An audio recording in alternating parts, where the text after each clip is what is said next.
Yeah. What's up, guys? Welcome to Njero Nation. So the most question nimekuja kuanza sahi is people are asking, hii pesa ikiingia mtu anaitoa aje?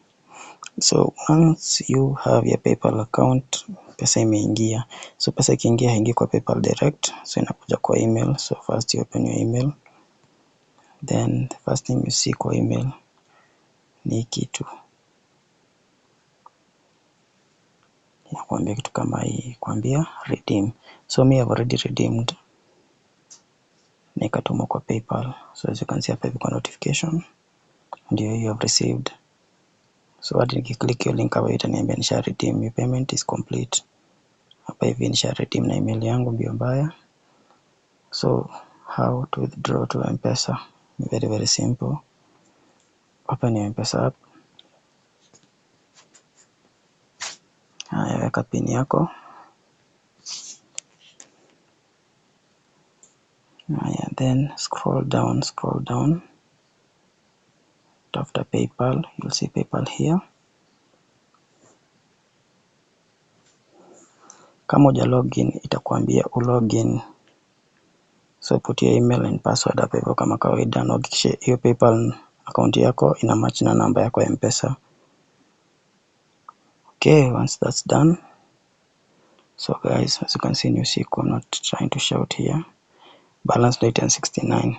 Then all you have to do is tap withdraw to M-Pesa. Then put your amount here in dollars. Naitaka 10.69. Then hit continue and withdraw. Yep. Cheka pin hapa hivyo mbio mbaya. Exchange rate ni 125 bob. 125 bob inapatia 1336. Ndio hiyo M-Pesa inalia. Okay. Guys, it's just that simple. So ndio hiyo M-Pesa Global ishaingia, confirmed you have received. Ndio hiyo. So guys, hapa hakuna kuoshwa, hapa kuna chao nini, ni tufanye kazi vile inafaa. So guys, if you want to know how to make money online, subscribe sahi and wait for my next video yenye I'll be uploading soon on how I earned this money, and it's pretty simple.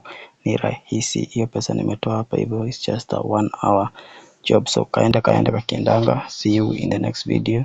Subscribe to Njero Nation, share wide.